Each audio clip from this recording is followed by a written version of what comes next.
काली अंधेरी रात में एक तांत्रिक तंत्र साधना की सिद्धि कर रहा है। वहीं पर एक शैतान उसे देखता है और सोचता है कि यह तांत्रिक अगर तंत्र सिद्धि कर लेता है तो हमारे शैतान भाइयों को कैद कर लेगा, इस तरह हम लोगों को गुलाम बना लेगा। ऐसा सोचकर वो तांत्रिक को मारने के लिए आगे की तरफ बढ़ता है। जब वो तांत्रिक की पूजा में बाधा पहुंचाने की कोशिश करता है, देखो मेरी सिद्धियों में बाधा मत पहुंचाओ, मुझे साधना करने दो। मैं राजा राय बहादुर राय की आत्मा हूँ। ये मेरा इलाका है, यहाँ पर वही होता है जो मैं चाहता हूँ। तुम मेरा इलाका छोड़कर चले जाओ और फिर कभी इधर मत आना। जाओ, मैं तुम्हें छोड़ देता हूँ। हम साधना करने वालों की पूरी धरती अपनी होती है। हम किसी भी इलाके को नहीं मानते। हमारा राजा ईश्वर होता है। हम अघोरी जहाँ भी जाते हैं वहीं अपनी धुनी रमा देते हैं। ठीक है, ऐसे नहीं मानोगे। इतना कहते हुए शैतान अघोरी के इर्द गिर्द हड्डियां बरसाने लगता है। मांस और खून लगी हड्डियों की बारिश देखकर तांत्रिक परेशान हो जाता है और अपनी मंत्र शक्ति के द्वारा हड्डियों की बारिश को बंद कर देता है।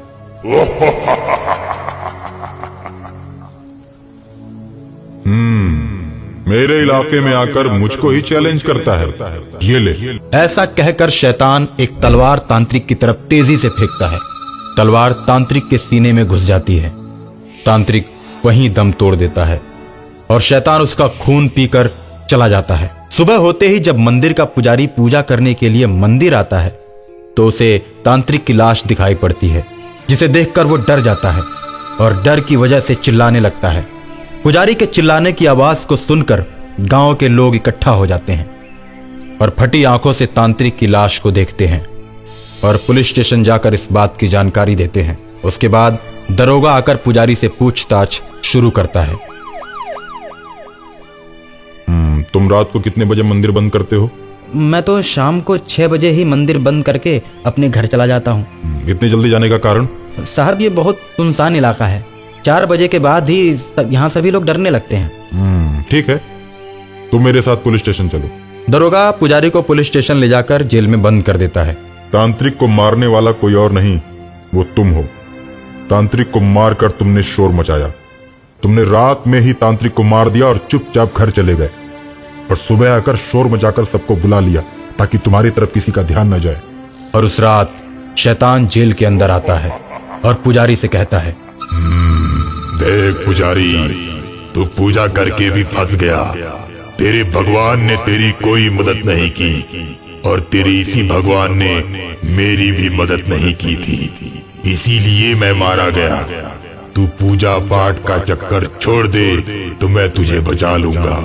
अच्छा, तो तूने उस तांत्रिक को मारा है? तूने ऐसे आदमी को मारा है जो पूरे गांव की भलाई किया करता था? अब तेरा अंत निश्चित है। शैतान जेल में कैद पुजारी को मार देता है। पुजारी की पत्नी और उसका एक छोटा सा लड़का जेल में पुजारी को देखने जाते हैं। मरते वक्त पुजारी अपने खून से सने हाथों से जेल की दीवार पर शैतान राजा राय बहादुर राय लिख देता है। पुजारी का लड़का जेल की दीवार पर लिखे हुए शब्दों को बड़े गौर से देखता है और देखते ही समझ जाता है कि राजा राय बहादुर राय की शैतानी आत्मा ने ही मेरे पिता को मारा है। मैं उससे अपने पिता की मौत का बदला जरूर लूंगा। छोटे से लड़के का मन बदले की भावना से भर जाता है। अपने पिता का दाह संस्कार करके वो प्रतिदिन अपने पापा के मंदिर पर पूजा करने के लिए जाता है। इस तरह पुजारी के मरने के बाद उसका 8 बरस का लड़का मंदिर का पुजारी बन जाता है। वो प्रतिदिन पूजा करते समय शंकर भगवान से यही वरदान मांगता है कि हे प्रभु, हमें इतनी शक्ति दो कि मैं अपने पिता की मौत का बदला शैतान से ले सकूं। नास्तिक शैतान हमेशा ही पूजा पाठ करने वालों से नफरत करता है और उसे जान से मार देता है। वो राजू से भी नफरत करने लगता है। राजू एक दिन मंदिर से पूजा करके घर जा रहा था, तभी अचानक शैतान उसके सामने प्रकट हो जाता है।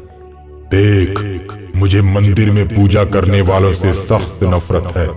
मेरे द्वारा बनाए हुए मंदिर में जब कोई भी पूजा करता है तो मेरी शक्तियां कम होने लगती हैं। इसीलिए मैं पूजा करने वाले पुजारी को मार देता हूँ। तो मेरे पिताजी का खून तुमने ही किया है? तुम्हारे पिताजी से मेरी कोई दुश्मनी नहीं थी, लेकिन मेरे रोकने के बाद भी वो मंदिर में पूजा करते रहे और मेरे दुश्मन तांत्रिक से दोस्ती की जिसके चलते मैंने उन्हें मार दिया। भूत अंकल, क्या तुम मुझे भी मार दोगे? मैं बेकार में किसी को नहीं मारता, इसलिए मैं तुमको रोक रहा हूँ। ठीक है भूत अंकल, मैं घर जाके मम्मी से बोलूंगा। अगर वो मंदिर जाने से रोकेगी तो मैं पूजा करने नहीं आऊंगा। राजू घर जाकर मम्मी को सारी बातें बताता है। बेटा तो अभी बहुत छोटा है, शैतानों से उलझना ठीक नहीं। पति को तो मैं खो ही चुकी हूँ, अब तुझे खोना नहीं चाहती। तू मंदिर जाना छोड़ दे बेटा। नहीं माँ, मैं अपने पूजा करने वाले परिवार की परंपरा को नहीं छोड़ूंगा। मेरे पिता को भी शैतान ने चेतावनी दी थी, फिर भी उन्होंने पूजा नहीं छोड़ी। मैं भी उन्हीं का लड़का हूँ, इसलिए मैं भी पूजा करना नहीं छोड़ूंगा। माँ के लाख समझाने के बावजूद राजू पूजा करने के लिए मंदिर की तरफ चल देता है और मंदिर जाकर प्रतिदिन की तरह शंकर भगवान की पूजा में लीन हो जाता है और शंकर भगवान से शैतान को मारने की शक्ति मांगता है। और जैसे ही पूजा करके राजू बाहर निकलता है तो मंदिर से कुछ ही दूरी पर शैतान उसे पकड़ लेता है और उसे उठाकर फेंकता है।